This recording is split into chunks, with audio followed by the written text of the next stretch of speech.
সচিবালয়ে ব্রিফিং করছেন সংস্কৃতি উপদেষ্টা মোস্তফা সরোয়ার ফারুকী। আমরা সরাসরি চলে যাচ্ছি সেখানে। প্রথম কথা হচ্ছে, আপনি কোথায় পেলেন যে বাতিল করা হয়েছে? বাতিল শব্দটা বাংলা একাডেমি একবারও ব্যবহার করেনি। স্থগিত করা হয়েছে এবং এটাও বলা হয়েছে 3 দিন সময় নিয়ে রিভিউ করে আবার জানানো হবে। ফলে কারো অ্যাওয়ার্ড বাতিল হয়েছে, কোনটা বাতিল হয়েছে এরকম কোনো কথা বাংলা একাডেমি বলেছে বলে আমি জানি না। ফলে এটা কেউ মানে আপনি যেমন একজনকে বলছিলেন যে যারা পুরস্কৃত হয়েছেন তারা অপমানিত হয়েছেন কিনা, এই পুরস্কার এখনো বাতিল হয়নি। ফলে মান অপমান একটু আরো পরের প্রশ্ন, এখনো তারা রিভিউ করছেন। এখানে একটা প্রশ্ন করি, মানে আপনি যেভাবে বললেন যে আমরা কি এটা বলতে পারি স্পষ্ট আপনার কাছ থেকে নেই, সেটা হলো যে একপাক্ষিক এক ধরনের ফেলো কিংবা সদস্য তাদের কারণে এই জটিলতাটা তৈরি হয়েছে। এখন আপনারা এই যে পক্ষগুলো আছে এক ধরনের, তাদের সংস্কার করে একটা গ্রহণযোগ্য তালিকা দেবেন, আমরা কি এটা বলবো? মানে আমি কি সংস্কার কিন্তু তালিকার প্রসঙ্গে না, পুরস্কার রিভিউ করার জন্য রিভিউ কমিটি কাজ করছে। এই রিভিউ কমিটি তো আর পুরস্কার প্রদানের পদ্ধতি এখন বদল করতে পারবে না। পুরস্কার প্রদানের পদ্ধতি বাংলা একাডেমি কীভাবে চলবে সে পদ্ধতি, এটার ফেলো সিস্টেম, কারা ফেলো আছে, এটাতে নতুন চিন্তা কেন ঢুকতে পারছেন, এই সমস্ত বিষয়ে সামগ্রিক একটা সংস্কার করার জন্য কমিটি হবে। তাহলে নাম পরিবর্তন করবে কি করে? কোনটার নাম পরিবর্তন? যদি একটা মানে মনে করেন যে আমরা যেভাবে শুনছি যে অপরাধী যদি হয়, পুরস্কারের পরিবর্তন। স্বাস্থ্যকর অল টাইম ফ্যামিলি কেক, সব সময় অল টাইম হেলদি লাইফ। পুরস্কারের আমি বলছি, পুরস্কারের যা কিছু পরিবর্তন করতে হবে, তাদের স্ট্রাকচার যেটা আছে সেই স্ট্রাকচারে অনেক নমিনেশন আছে, সেখান থেকে তারা বাছাই করে দেখবে এবং যাদের নামে অভিযোগ আসছে তাদের কাছে তারা বাছাই করে দেখবে যে অভিযোগটা ঠিক আছে কিনা, সেই অনুযায়ী তখন তারা সিদ্ধান্ত নেবে।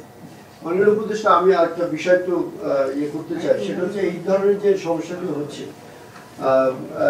অন্যান্য আরো যে পদকগুলো আপনারা দিয়ে থাকেন, 21শে পদক, স্বাধীনতা পুরস্কার, এইসব পদক এবং বাংলা একাডেমির পদকে আপনারা মানপত্র দেওয়ার একটা চালু করতে পারেন কিনা, এবং সাইটেশন, হ্যাঁ মানপত্র, এবং সেখানে তার অবদানের কথা স্পষ্টভাবে থাকবে এবং সেগুলো আমরাও জানতে পারবো।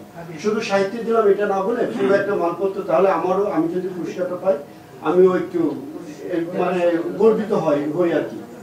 এই ধরনের একটা মানপত্র দেওয়ার কোনো সুযোগ আছে কিনা, এক। আরেকটা হচ্ছে যে 21শে পদক এবং স্বাধীনতা পদক মানে পুরস্কারে আমি আপনার পক্ষ থেকে কিন্তু পুরস্কার দেওয়ার কোনো সুযোগ নেই নীতিমালা অনুযায়ী। আমার পক্ষ মানে আপনি মানে মন্ত্রণালয়, আচ্ছা আপনি মানে মিনিস্ট্রি, মানে আমি যদি আবেদন না করি তাহলে আপনি আমাকে পুরস্কার দিতে পারেন না বর্তমান নীতিমালা অনুযায়ী। এখন আমি যদি যোগ্য হয়ে থাকি, এরকম অনেকে আছে যারা কখনো আবেদন করেনি, পুরস্কারও পায়নি, এই জায়গাটা আপনারা পরিবর্তন করবেন কিনা?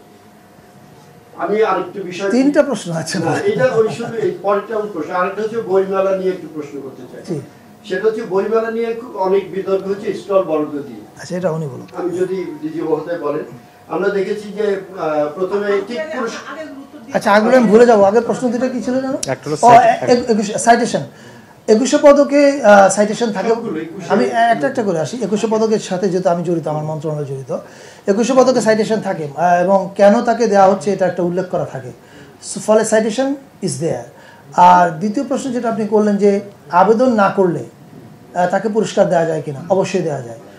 আবেদন, ধরা যাক একটা আবেদন করা হলো, বাছাই হলো, বাছাই হওয়ার পরে মন্ত্রণালয়, আমাদের যে ক্যাবিনেট একটা কমিটি আছে, সেই কমিটিতে এটা পেশ করলো, সেই কমিটির এখতিয়ার আছে এই যে শর্টলিস্ট করা হচ্ছে তার বাইরে থেকেও কাউকে প্রস্তাব করার।